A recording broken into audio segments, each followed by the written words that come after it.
So welcome to the Inner Script podcast. Thank you. Thank you so much for being here, Danielle. Before we dive into the bulk of your work and what you have to share with us today, I wanted to just get a little bit of an introduction because you are a psychic medium, you're an astrologer, you have so many different gifts that you offer people, but I wanted to kind of see what it is that your life was like, I guess, leading up to all of the psychic and astrology work that you do now. If you can just give us a little brief background. Sure. So I was a advertising person. I worked in media advertising for about 8 years. And I was living in Hoboken with my now husband. And I actually was going through some health stuff at the time. I want to say it was around 2016. Prior to this, I had always had like premonition dreams, psychic dreaming, dreams of people who had passed away. That started when I was around like 9. So when I reached my mid to late 20s is when this kind of started to take root, and I was going into a space where it would start in my waking hours. A lot of health things happened in 2016 that kind of like opened the door for this to be even more in my waking hours. I also lived in an extremely haunted location in Hoboken, so I'm sure that played a part in it too. And then astrology came in years later, around 2020. I had done a chart with a friend of mine who does astrology and other things, and he gave me so much information, and I was like, wow, this really makes a lot of sense. I'm gonna start diving further and further into this. And I was like, wow, I'm learning so much, and like just naturally, it clicked. And then I started to look at transits. It's just... I know, when you start speaking in geometry to me, I'm always like, what? Squares, transits, all kinds of, yeah. It took a while. But it's fascinating. So when you say you were having psychic dreams, I feel like a lot of people have this this kind of just image of, you have to be psychic as a kid in order to be psychic as an adult. So you had that piece. You were having psychic dreams. Yeah. And then they started becoming more evident in your waking state. What was that like for you? Were you visually, seeing spirit? Well, we can I think as kids, we're so open, right? So when things happen to us, it's just naturally happening. We're like, oh, okay, well, I guess this is just part of my day now.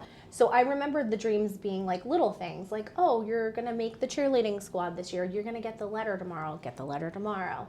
Oh, you're going to fail math and have to go to summer school. Oh, things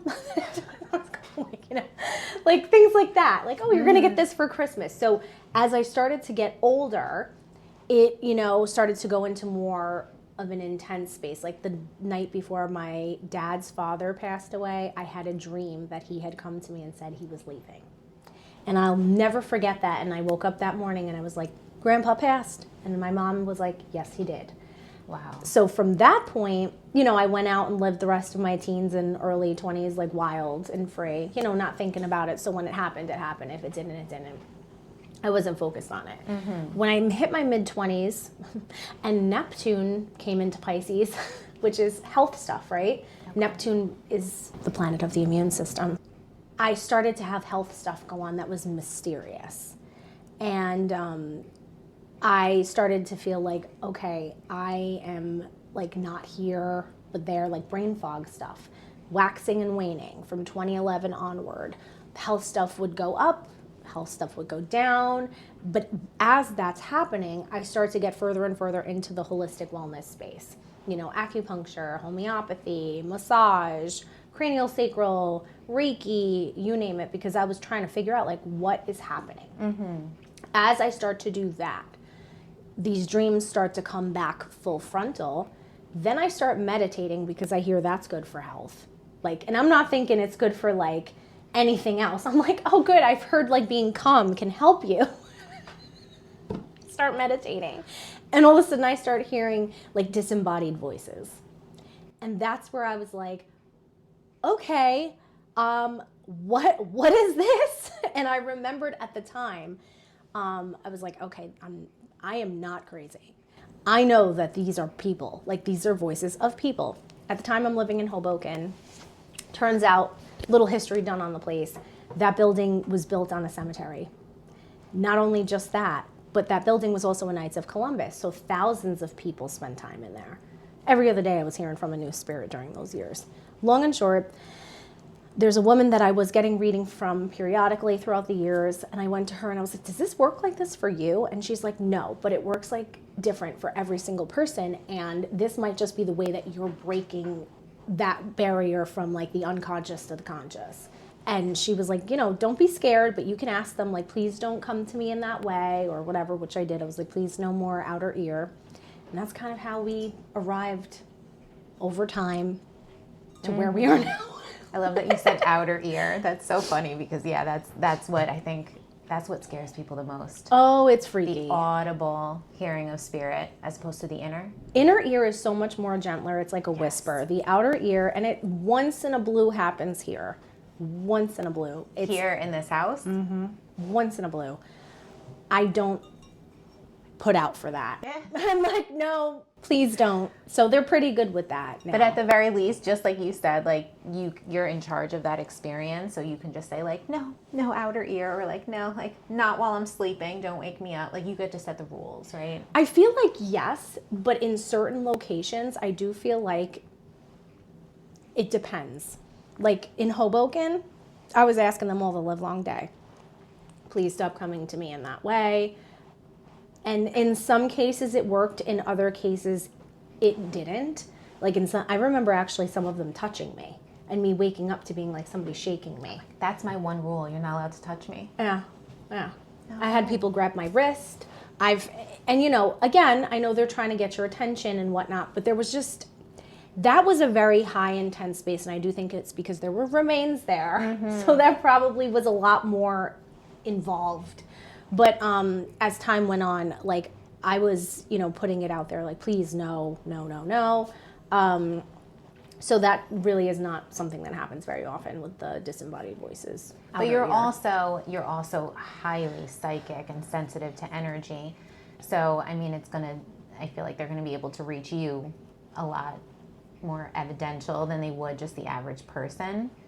And I guess I'm kind of curious, like, what do you have in your chart? Like, if you can look at this from an astrological point of view, I know it's, for some of us listening, like, I feel like we're very well versed in astrology, but for those that maybe are not, what is it that you are actually looking at when you look in someone's chart? And can you tell us, like, when you started learning about your own chart, where you see those placements that are showing up with the psychic gifts that you have? So, water signs: Cancer, Scorpio, Pisces,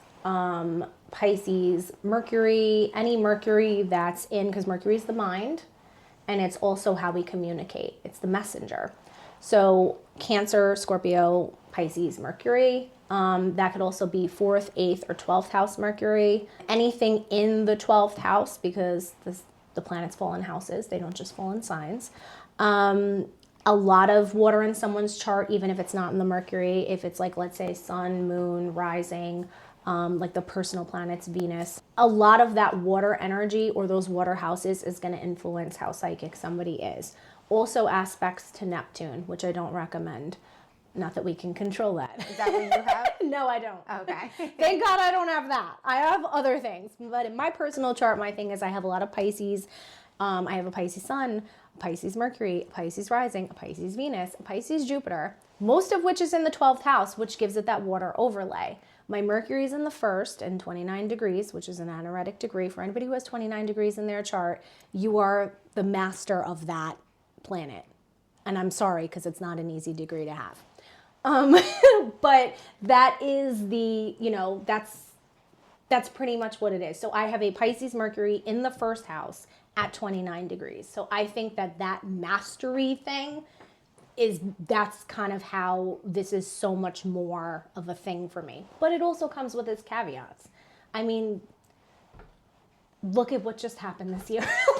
Look at 2025, like being sensitive is really not, sometimes it ain't it. Yeah. Well, yeah. Because it's like the opposite of the material world, right? Being highly sensitive to energy is the spiritual. It's the opposite, I feel like, of the material world, which is our physical bodies. Mm-hmm. So for people like us, and we've had conversations like this many times, we have to take really good care of our physical health to kind of make up for that. And Pisces has such an easier time getting into the unconscious. I don't like that. I want more material world in my chart. In my next go round, I want to be all earth. Maybe a little dusting of fire so I'm fun. Too much earth, no good either. But like, So tell us about because you're already talking about the elements, right? So you mentioned water. People with a lot of water placements in their chart have a lot of psychic gifts, or intuitive gifts, sensitivity. Scorpio too. Scorpio is the sign of trauma. It's the sign of the other side, the underworld. Seeing through people to the truth. The truth isn't always pretty. The truth can be ugly. Scorpio's got a really good, Is that why they often get mistaken for fire signs, you think? They're fiery. For a water sign, they're probably the most fiery of the water signs, for sure. So we have water. Tell us your take on earth. Earth. Okay, so these are my favorites. I have 2 Virgos, so. It's okay. They're actually the most watery of the earth. Are they? And in fact, I find Virgo females to be very creative and very analytical, but not in a materialistic way. Earth signs in general are drawn towards the material gains of this earth. It's just innate. However, what I find with Virgo, especially in females, the males I can't really speak to as much. I haven't had that great of an experience with most of them. I can relate. But the Virgo females are usually very creative. They're usually good singers. They're usually good, crafters. They're good actors. They're also pretty in tune, I would say, for the most part. They don't usually manifest the way that other earth signs do, usually. The only time you start to see earth go off the rails is if there's too much Taurus in a chart. Okay. Too much second house in a chart. Second house is material gains. Also like material gains and how they make me feel about me. Too much 10th house in a chart.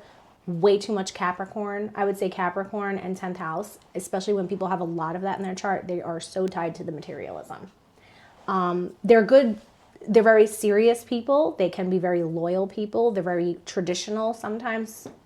I would argue and say too much earth makes somebody no fun. Like they usually don't have good senses of humor. But but there's nuance in everyone's chart. There's always the aspects to other planets. There's not always, like my chart is comprised of almost 80% water with 20% fire. Most people's charts are a blend of the elements, which makes them more balanced. So they're not going to be all earth or all this. But if you do find somebody with all earth, you'll know because they're not fun. There you go. There's the telic side. So we got water, we got earth. What's your take on fire? Fire is a good time. So these are the fire folks, I would say. Okay, so we have Leo, we have Sagittarius, and we have Aries. Aries usually, I would say, is definitely independent, like to the point where like they're like the trailblazers. They're super, like, I believe, friendship oriented. They're bold. They say what they want. I actually really enjoy that fire energy. My Scorpio moon really feels at home with other Martian people because it's a Mars is fire, and it rules Scorpio and Aries. Okay, so, there you go. Yeah, I always find the Aries folk, and I feel like we're akin. They're not usually like, weak and quiet. Like they're usually like, get out of here, mother effer. Yeah, we like a good F word or two. Yeah, so I really love Aries energy. So they're usually like, and they are the first sign of the zodiac. So they are like the most, as you would say, karmically starting anew. So they're starting a new cycle. They call them the child. So they are technically the child of the zodiac. Aries is probably, I would say, the fieriest of the fire, as fire as they get. Don't get them mad and they hold grudges forever. The other piece of it too is next up would be Leo. Leo is more of a watery fire sign. Again, super creative, very emotional. I would say Leos are very loving and very affectionate. They're also super, I could say, needy sometimes too. Like I feel like I have a bird's eye view to that because I have so much Leo in my life that I see. They could be very like needing to be loved and reassured. They could be very competitive too. But there's also a quality about Leos. They can be very generous and very generous with their love towards other people. There's also a little bit of ego there, I think, too. Sometimes I think Leo can be like You know, like they need people to like be like, oh my God, you're so great. Yeah, they always get the bad rep for that. But you know what? They're good singers. If you go on like and you look at Hollywood charts, a lot of really creative people have a lot of Leo in their chart. A lot of famous people have a lot of Leo in their chart. Amazing singers usually have major Leo placements. Like if you were to run the charts of say Whitney Houston or those, like that's Virgo Leo energy right there. Oh wow, that was the first person who popped in my mind too. Very talented people, usually very talented. And the dramatics work because you need that to be an actor. That is true. That is absolutely You need that true. to be a singer. So then there's Sagittarius. Sag is, in my opinion, the most detached. It is independent in a very detached way. It's an airy fire sign. Sag is the philosopher. It is the prankster. It is the jokester. It is very highly intelligent.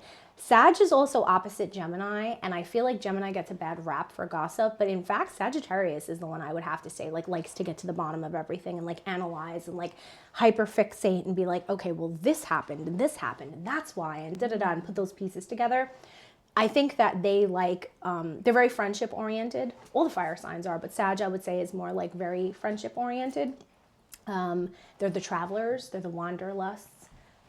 But their adage is they're here for a good time, not for a long time. And they can be not the most reliable people sometimes. Gotcha. Yeah. Armani's okay.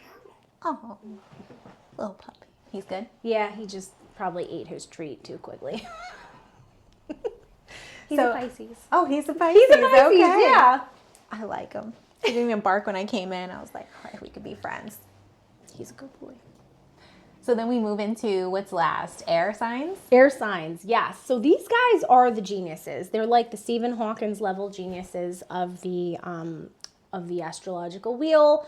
That doesn't always reign true, right? Because like where there's genius, there's also like the opposite end of it, which is like the lights are on and no one's home. So, but for the most part, I would say they're the most intellectual. They say that air signs are very friendship oriented, but I would argue, I would say Scorpio and Sag are more of that in the more in-depth way. Aquarius too. Libra. Gemini, I feel like Gemini is very smart and very quick and very witty, but they don't go deep into things. I think Sag on the other end is more like go deep into it. Whereas I feel like Aquarius, that's a very earthy air sign. They're also very smart, you know, very higher thinking, humanitarian. They are very like unique dressers. If somebody has a lot of Aquarius in their chart, they usually wear some pretty funky clothes. And, but they also can be hermits in a way. Like there's a part of them that's like they're able to socially isolate to a degree and an extent, but for them friendship is a very big thing I've noticed with Aquarius. Libra. I like Libra a lot. They get a bad rap. They're Venus ruled. Libra is they're love. Like Taurus is ruled by Venus also too. So like they are love, but a lot of Libra energy usually makes for a very good looking person, a very beautiful person. A lot of Taurus energy too. Very pretty, very beautiful people. Libra gets a bad rap because they're all about aesthetics. I don't see that though. I feel like, yes, care about yourself. You should care how you look and care how you're put together. There's nothing wrong with that. But Libra's, again, good like with relationships. The one thing about Libra that I would say is their Achilles heel is or seventh house energy is these people are always looking for a relationship to feel like they are validated. So whenever somebody has too much Libra in their chart or too much seventh house, I feel like they need that to complete them. They make really good friends though. I've noticed that a lot. Like the air signs for the most part, they're a good time and they're fun. Fire and air are fun. You know, it's really like water's more of like, you know, the social worker. Earth is more of like the financial advisor. Okay. And then fire and air, you don't know what you're going to get. That's part of the fun. We outside people, you know? Like that's I enjoy them. I always feel like so Libras, I don't know too many Libras, but the Libras that I do know, I feel like they always say the right things in a conversation. They're really smart. Yeah. Yeah. They get a bad rap though, like for a lot. Like I really personally enjoy their energy. And I just feel like everything's very well thought out. Like they don't usually leave you hanging. Like, you know, Gemini, I love Gemini, but Gemini will leave you hanging. Geminis are easy to spot. I will say, like, I'm not great at picking, like, oh, okay, what sign is this person? Of course, there are many different signs in the charts, but I feel like if someone's a Gemini, I know it as soon as I meet them. Well, the higher octaves of Gemini is like really mercurial. Like they're very intelligent, very smart thinking, like they're great writers, they're great communicators, they're good presenters. The lower octaves of Gemini are pathological liars. For attention. I don't know. I mean, I don't know why, but I think that there's like this duality with them. Obviously, the more evolved Geminis are not going to express that.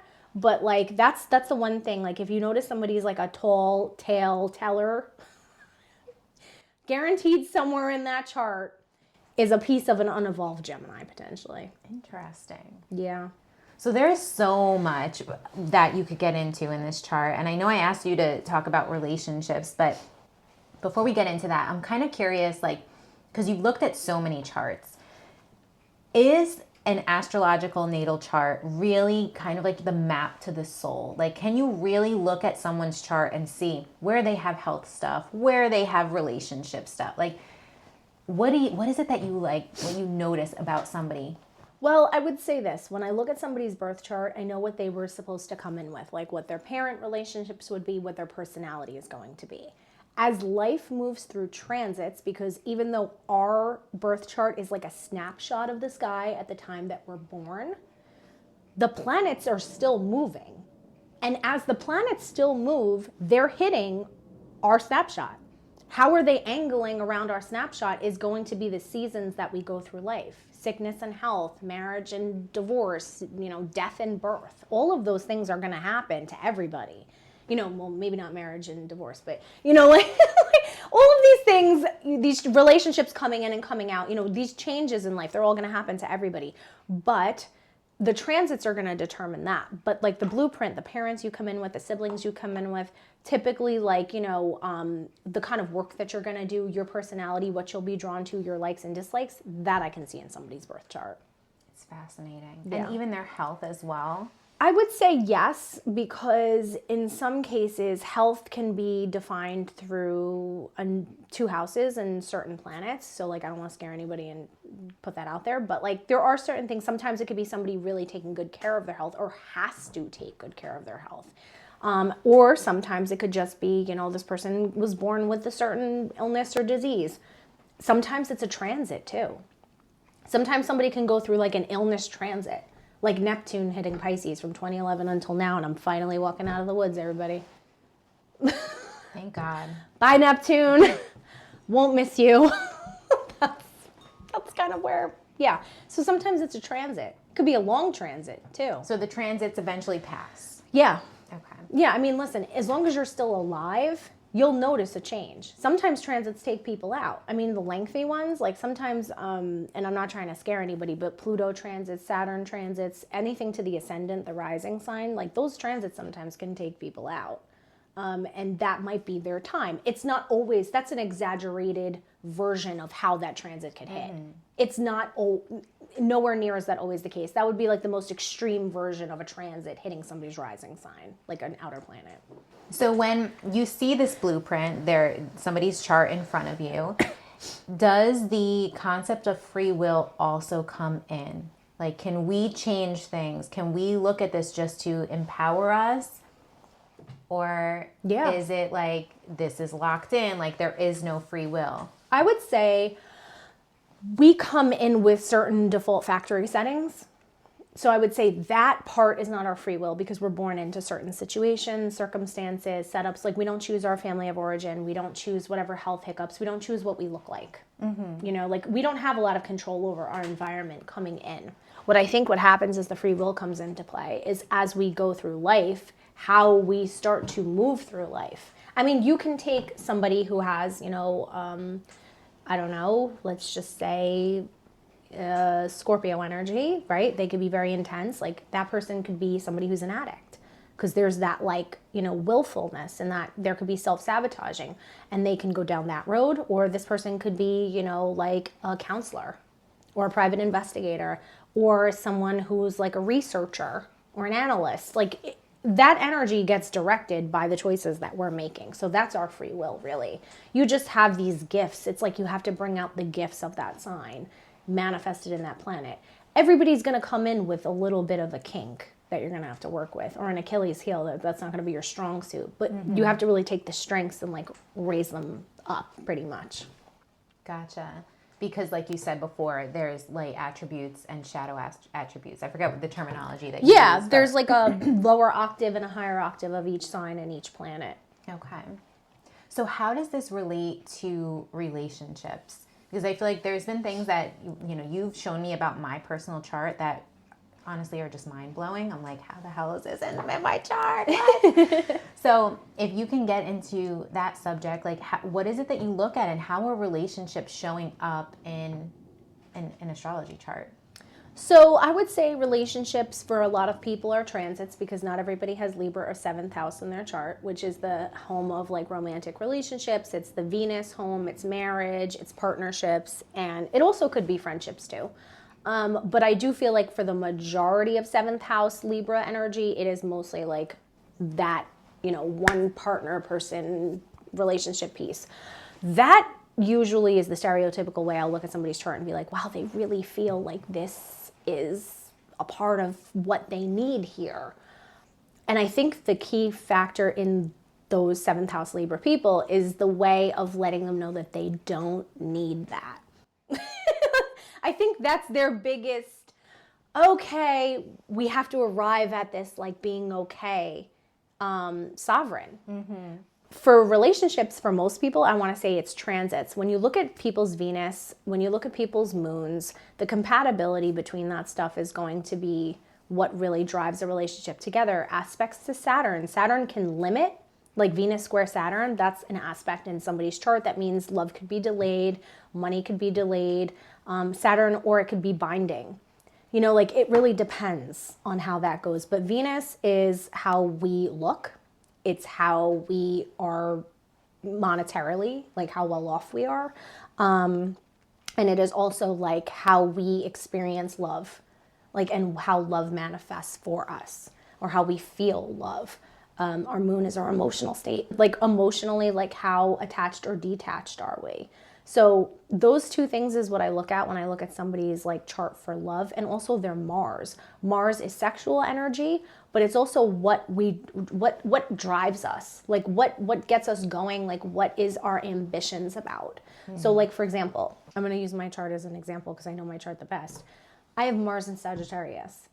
Everything about my chart is like water and super like, you know, into this whole spiritual realm and, you know, psychic stuff and all of that. And, you know, like astrology and getting to know people and really understanding them and all that, right? That counselor energy, if you will. But what drives me is Sagittarius energy, like having a good time, laughing, traveling, having friends, having fun, we outside, you know, like, so like that's what drives me. And it's in the 9th house, like researching everything, learning all the things, like, you know, Sag energy is very much like documentary energy, wanting to learn all the things. It's higher education, it's, you know, being the clown. There's a lot of that drives me that is not really in resonance with like a lot of like what it is that like I am a part of. So it's kind of cool because it gives you that duality. So sometimes there's not always a coherence with like how people feel and what makes them like what they go after in life, like that makes them feel fulfilled. Because Mars, I think, is part of like our work too. Like, what do you find fulfilling? Yeah. Like going all the places is what's really fulfilling for me. So like, as much as I love the work that I'm doing, there's a part of me that's like, okay, no, but I want to be out there. like doing all the things, going all the places. But when I look at Mars energy for people, that also shows me like, again, 7th house, Libra, sometimes like Mars and Leo too, because Leo like wants that love, like love and connection is such a huge part for them too. Sometimes that will also cloud a person as well. And I want to say people who have these relationship oriented like pieces like Mars in Libra, Mars in the 7th house, Mars in Leo, right? There's something about that is tough because you're looking for something not just out in the world, you're looking for something in someone else to fulfill, you know? So I think that's kind of a tough place for people. Having the moon and Venus there, that's one thing, but having that in a Mars, like you're out there looking. seeking outside of yourself. Unconsciously. And it's fine to seek outside of yourself if it's for career or travel or money, because these are material gains that anybody can have. But you're looking for like a whole relationship, to kind of like, that's tough, because you're essentially looking for what you already have in someone else. It's not like you're looking for a thing to attain. You're looking for a person. It's kind of like, I don't know if I'm making that. I think so, yeah. And you also used the word sovereign before, which I love that word so much. Do you see not just that need for relationships and charts, but like, let's say, because I know in my line of work, I see a lot of women who attract very toxic partners or very emotionally unavailable partners. Is that considered to be a relationship pattern that you can pick up on in someone's chart as well? Yeah. Oh, absolutely. I think harsh aspects to Pluto. Pluto's like, it's transformation, it's death and rebirth, but it also could be self-destruction and self-sabotage. I feel like Piscean energy is also big for that, because Pisces, I think, sometimes sees the best in people with blinders on and like can't, like, and there's a delusional element to it too. I think everybody's a good person until they're not. It happens to me a lot. I give everybody the benefit of the doubt. Yes. I feel like deep down, we're all good people. Everyone is a good person. Absolutely. Deep down, they've had traumas or they've had this. But a lot of times, yeah, you kind of lean, well, not you, sorry. No, I do. But people, not you, no. I do. But people lean on that as an excuse, and then they get looped into this toxic, relationship cycle. Well, Pisces has that Neptunian quality, which is like having those blinders on of not seeing clearly through the truth. Having Neptune in Pisces makes it even worse with not seeing the truth. So actually, Pisces is going to benefit from Neptune GTOFHing into like Aries, because Pisces already is like, what? I thought that this was going to be this way, or this person was going to be this. Mm-hmm. So I think like that they already have blinders on. So I think like when it comes to relationships, people who struggle in relationships are people that can't see like the realness of what it is. Yeah. So yeah, like it's like, yeah, the Libra energy, like I said, 7th house is one thing, but the Piscean energy, 12th house energy, anything that has that like super benefit of the doubt vibe, you're going to miss major things. Or aspects to Neptune. People who have close aspects to Neptune, like, they can be addicts, again, because there's Neptunian, like, wanting to lift out of the body. Or they can be people who are just, like, not seeing what is right in front of them. I can definitely relate to the Pisces energy, too, even though I am an Aries sun. And I think it's interesting, especially when you're, like, new on this astrology wagon. I feel like for a lot of people, I've heard it many times, like, oh, well, I'm a this sign, like I'm an Aries, but I don't feel like an Aries. And in many ways, I do feel like an Aries, but I have so much Pisces, as you pointed out to me in my chart. Yes. That I relate a lot more to Pisces in a lot of ways. Yeah. Like dreamer, romantic, like all of those attributes that come with the Pisces energy. Yeah. Oh, yeah, I recognize myself in there. And that's why I feel like this type of conversation is really beneficial, and getting an astrology reading, a natal chart reading is really beneficial to help you understand, how you kind of are designed to operate. Not that you have to use it to blame that stuff, but no, it's good to know empowering. So you can work with it. Yes, exactly. Helps you feel seen. Yes. Yeah.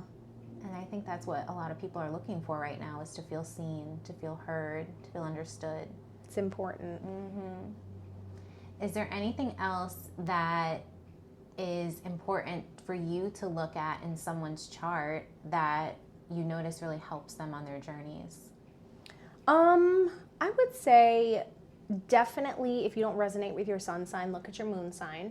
Because the moon is our emotional self. It's our mother. It's how we feel comfort. It's also like who we truly are emotionally. Who we are is our moon sign, I think. And that is a big embodiment. People will always say, oh, the rising sign, because we see the world through that lens. I feel like who our emotional self is really who we truly are. So if you don't resonate necessarily with your sun sign, I would say look at the moon and Mercury. Mercury is how we think, and the moon is how we feel. So those two things together will give you a better idea of who you are. And also like what it is that you might be either missing or overcompensating on, or doing too much or too little. I think that helps people. So they call that the big three. The big three is sun, moon, and rising. Everybody gets hung up on, the sun and the rising. I really think the important key piece here is the moon. Okay. Yeah. The moon sign, and then you said also the Mercury. Mercury. You throw in a little bonus there. Yeah. I think Mercury is a big one because that's how mentally we operate. And that's like a huge determinant of how we perceive things, So I think that that's a big to-do. But I do believe in transit, when planets are crossing over our stuff, when things hit your rising is when you're starting a new karmic cycle. Like you and I having Saturn cross our rising sign. Fun time. We're being reborn. We're on time. a new karmic cycle. And also Neptune had to have crossed our rising signs because we're both Pisces rising. Again, new karmic cycle, blinders coming off, seeing clearly. We're done with that, at least for another 20, well, maybe a little less. Pluto's going to come eventually, but we don't have to worry about that. Maybe I'll be dead by then. No, don't say that. That's not true. But just, by the time it hits the rising sign, we'll be very old. It'll be like 35 years from now.